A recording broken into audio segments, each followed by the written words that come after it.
আসসালামু আলাইকুম রহমতুল্লাহ। সুপ্রিয় শিক্ষার্থী বন্ধুরা, আলফা এডু পয়েন্ট চ্যানেলে তোমাদের স্বাগত জানাচ্ছি। কেমন আছো তোমরা? ভালো নিশ্চয়ই। আলহামদুলিল্লাহ, আমিও ভালো আছি। আজ আমি তোমাদের সপ্তম শ্রেণীর গণিত বিষয়ের তোমাদের মূল বইয়ের প্রথম অধ্যায় সৃজনশীল প্রশ্নের সমাধান করে দেখানোর চেষ্টা করব ইনশাআল্লাহ। এর পূর্বের ভিডিওতে আমি প্রথম অধ্যায়ের একটি সৃজনশীল প্রশ্নের সমাধান করে দেখিয়েছিলাম। আশা করি তোমরা সেই ভিডিওটি দেখেছো এবং অঙ্কগুলো বুঝতে পেরেছো। আর যারা নতুন তারা আমার চ্যানেল থেকে পূর্বের ভিডিওগুলো দেখে আসতে পারো, তাহলে তোমাদের জন্য বুঝতে সুবিধা হবে। আর নিয়মিত ভিডিও পেতে আমার চ্যানেলটি সাবস্ক্রাইব করে বেল আইকনটি অন রাখতে পারো, তাহলে যখনই আমি নতুন কোনো ভিডিও আপলোড দিব তখন তুমি এর নোটিফিকেশান পেয়ে যাবে। আর যারা অলরেডি সাবস্ক্রাইব করেছো তাদেরকে অসংখ্য ধন্যবাদ। প্রিয় শিক্ষার্থী বন্ধুরা, আমরা প্রথম অধ্যায়ের সৃজনশীল প্রশ্নের যে সমাধানগুলো করছি এগুলো তোমাদের অর্ধবার্ষিক পরীক্ষা বা বার্ষিক পরীক্ষায় তোমরা কমন পেতে পারো, তবে হুবহুব কমন আসবে না। এগুলো যেহেতু নমুনা প্রশ্ন, এগুলো সমাধান যদি তোমরা করতে পারো তাহলে তোমরা পরীক্ষায় ভালো করবে, এই বিষয়ে আমরা আশাবাদী। তো যাই হোক, আজকে তৃতীয় সৃজনশীল অর্থাৎ 3 নম্বর সৃজনশীলটা আমরা দেখব।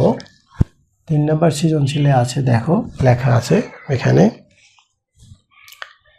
যে দুইটি ভগ্ন অংশ, একটা হলো দশমিক ভগ্নাংশ দেওয়া আছে আর একটা ভগ্নাংশ দেওয়া আছে। একটা আছে হলো হরে, লবে আছে হলো 50, হরে আছে 32, আর আরেকটা আছে 26.5225।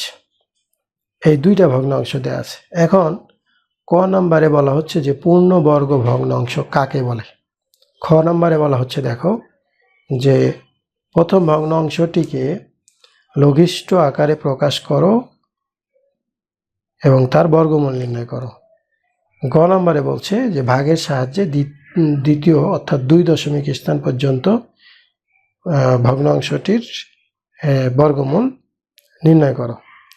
দেখো প্রশ্নটি কিন্তু অনেক সহজ, অর্থাৎ এখানে কোনো কিন্তু পেঁচগোছ নাই, সরাসরি। তাহলে ক নম্বরে যেহেতু বলছে যে পূর্ণবর্গ ভগ্নাংশ কাকে বলে, অর্থাৎ আমরা কোনো ভগ্নাংশ লব এবং হর যদি পূর্ণবর্গ সংখ্যা হয়, মনে করো লবে একটা সংখ্যা আছে আর হরে একটা সংখ্যা আছে, যেমন ধরো এইখানে যে ভগ্নাংশটা দেওয়া আছে সেই ভগ্নাংশটাই যদি আমরা চিন্তা করি যে এখানে 50, নিচে আসে হলো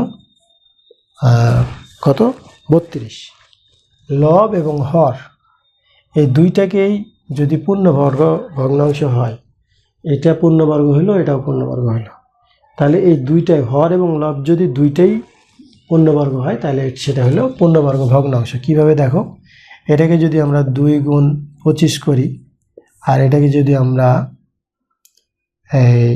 2 গুণ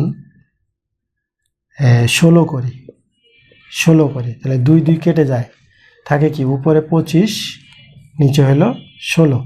এইটাকে যদি আমরা বর্গমূল করি তাহলে কি হবে, 5 5 25, অর্থাৎ এই যে 25 আর 16 এটাকে বর্গমূল করলে উপরে 5 নিচে 4, এই যে দুইটা পূর্ণবর্গ হলো, এইটাই হলো পূর্ণবর্গ ভগ্নাংশ। অর্থাৎ এখানে যে ভগ্নাংশটা প্রথম ভগ্নাংশটা দেওয়া আছে সেটা একটা পূর্ণবর্গ ভগ্নাংশ। তো এখন আমরা তো বুঝলাম যে এটা একটা পূর্ণবর্গ ভগ্নাংশ, এখন সংজ্ঞাটা দিতে হবে যে পূর্ণবর্গ ভগ্নাংশ আসলে কাকে বলে।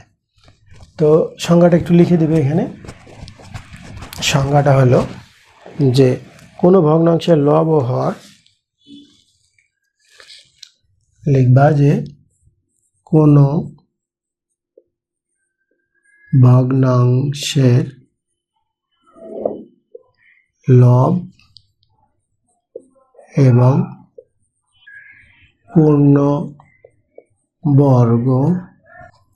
পূর্ণবর্গ সংখ্যা হলে বা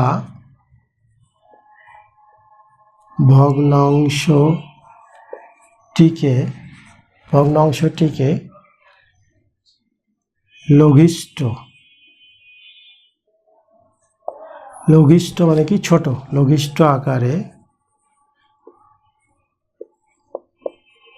প্রকাশ করলে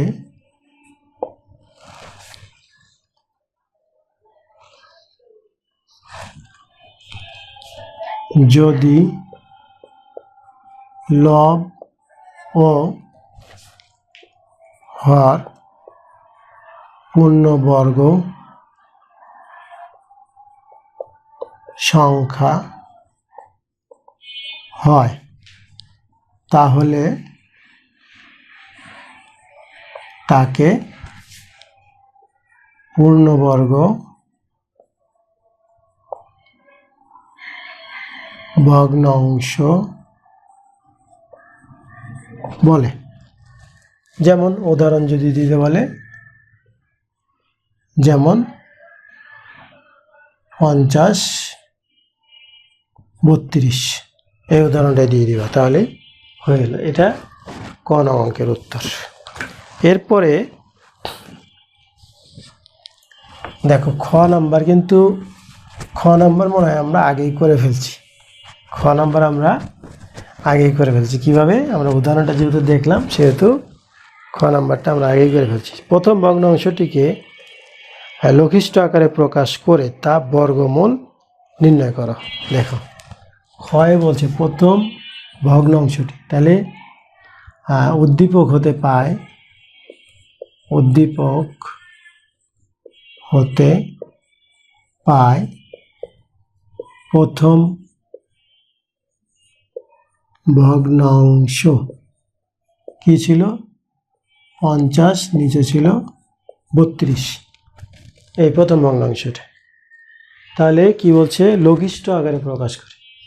তাহলে লঘিষ্ঠ আকারে প্রকাশ করি, লঘিষ্ঠ আকারে প্রকাশ করে পায়। লঘিষ্ঠ আকারে প্রকাশ, লঘিষ্ঠ মানে কি ছোট। 50-32 কাটাকাটি যদি করি, 25 দুগুণে 50, 16 দুগুণে 32, এইভাবে করা যায় কাটাকাটি। আবার যদি মনে করো যে উপরে 2 গুণ 25, একটু আগে যেটা দেখাইছি, আর 2 গুণ 16, এর 2 2 কেটে যায়, থাকে 25 আর 16, তাইলে এই কত পেলাম? 25 আর 16। এটাকে এখন বর্গমূল করতে বলছে, এটাকে আমরা বর্গমূল করব। তাহলে এখানে আবার সংখ্যাটা লিখি, এই বর্গমূল করবো। এখন বর্গমূল করলে কি দেখো, 5-এর উপরে স্কোয়ার, 4-এর উপরে স্কোয়ার, এই বর্গমূল। তাহলে কি হবে? এটা কেটে যাবে না? অর্থাৎ আমরা এভাবে লিখতে পারি 5, 4, এটার বর্গমূল ছিল। তাহলে এইটা আর এটা কেটে যায়, বর্গমূল আর এই যেটা, তাহলে উপরে 5, নিচে 4, এটি হলো এই যে খ নং অঙ্কের উত্তর। অর্থাৎ এই অঙ্কটা আমরা পূর্বেই যখন শুরু করছিলাম তখনই আমরা এটা করে ফেলছি, এইভাবে করে দেবা। তাহলে এটা ছিল খ নং অঙ্কের। এরপরে দেখো গ নাম্বার। এরপরে গ নাম্বারে কি বলছে? দ্বিতীয় ভগ্নাংশটিকে 2 দশমিক স্থান পর্যন্ত বর্গমূল নির্ণয় করতে বলছে। তাহলে আমরা লিখব যে উদ্দীপক হতে পায় দ্বিতীয় ভগ্নাংশটি। দ্বিতীয় ভগ্নাংশটি কি? দশমিক ভগ্নাংশ। 26.25, 25 না, 5225, 5225। তাহলে 26.5225কে কি বলছে? 2 দশমিক স্থান পর্যন্ত বর্গমূল নির্ণয় করতে বলছে। তাহলে লিখবে যে এখানে বা এখন তাহলে 26.5225 এক জোড়া করে দাগ দিব আমরা। দশমিকের পরে যদি চারটা না থাকতো 3টা থাকতো, তাহলে আমরা এখানে একটা শূন্য নিয়ে জোড়া বাঁধতাম। তো যাই হোক, যদি আরও প্রয়োজন হয় যে 2 দশমিক স্থান নিতে আরও যাচ্ছে, তাহলে আমরা এদিকে আরও দুইটা করে শূন্য নিতে পারবো। যাই হোক, আমরা আগে দেখি এটা তাহলে 5 বার যাবে। 5 পাচ্ছে 25, 5 পাচ্ছে 25 থাক। এখানে নামাইলাম কত? 1। এখানে 1 জোড়া নামাই, 1 জোড়া নামাইলাম। এই যে দশমিক, তাহলে এই দশমিক নিয়ে নিলাম। আর এইখানে 5-এর ডবল কত?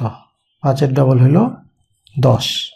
তাহলে যদি আমরা একবার দিই, একবার দিলে এখানে 1, তাহলে এটাকে 1 দিয়ে গুণ করলে 101। বিয়োগ করলে এখানে কত? 1, এখানে হলো 5, এখানে 0, তাহলে এখান থেকে আবার 1 জোড়া নামাবো। এখন এই যে 51 ডবল কত? 51 ডবল হলো 102। 102। এখন আমরা যদি এখানে 5 দিয়ে নিই, তাহলে 5 দিলাম, 5 পাঁচে 25-এর 5 হাত থাকলো 2, 5 দুগুণে 10, 12 2 হাত থাকলো 1, 5 0 0 হাতের 1, 5 একে 5, একবারে মিলে গেছে। দেখো, তাহলে আমাদের কাছে চেয়েছিল কত? যে 2 দশমিক স্থান পর্যন্ত বর্গমূল নির্ণয় করো। 2 দশমিক স্থান পর্যন্ত আমাদের এটা মিলে গেছে। যদি 3 দশমিক স্থান পর্যন্ত বলতো, আমরা আরও এদিকে 2টা 0 নিতাম, নামাইতে থাকতাম। তো যাই হোক, যেহেতু মিলে গেল সমস্যা নেই, তাহলে এটাই উত্তর। অর্থাৎ গ নাম্বারে আমরা যে উত্তরটা পেলাম 5.15। তাহলে বলছিল যে এত এর বর্গমূল নির্ণয় করো। তাহলে আমরা লিখব এখন এইখানে যে নির্ণয় বর্গমূল 5.15, এটি গ অঙ্কের উত্তর। তো প্রিয় শিক্ষার্থী বন্ধুরা, আজকে যে সৃজনশীলটি আমি তোমাদের করে দেখালাম, নিশ্চয়ই তোমরা ভিডিওটি শেষ পর্যন্ত দেখেছো এবং বুঝতে পেরেছো। এরপরেও বুঝতে সমস্যা হলে তোমরা কমেন্ট সেকশনে জানিও, আমি উত্তর দেওয়ার চেষ্টা করব ইনশাল্লাহ। আর যদি আমার এই ভিডিওগুলো ভালো লাগে, তাহলে লাইক, কমেন্ট ও বন্ধুদের মাঝে শেয়ার করতে পারো, যেন তোমার মতো অন্যরা উপকৃত হতে পারে। আজ এই পর্যন্তই, কথা হবে পরবর্তী ভিডিওতে। সেই পর্যন্ত মহান আল্লাহ তাআলা আমাদের সকলকে ভালো রাখুন। আল্লাহ হাফেজ। আসসালামু আলাইকুম ওয়া রাহমাতুল্লাহ।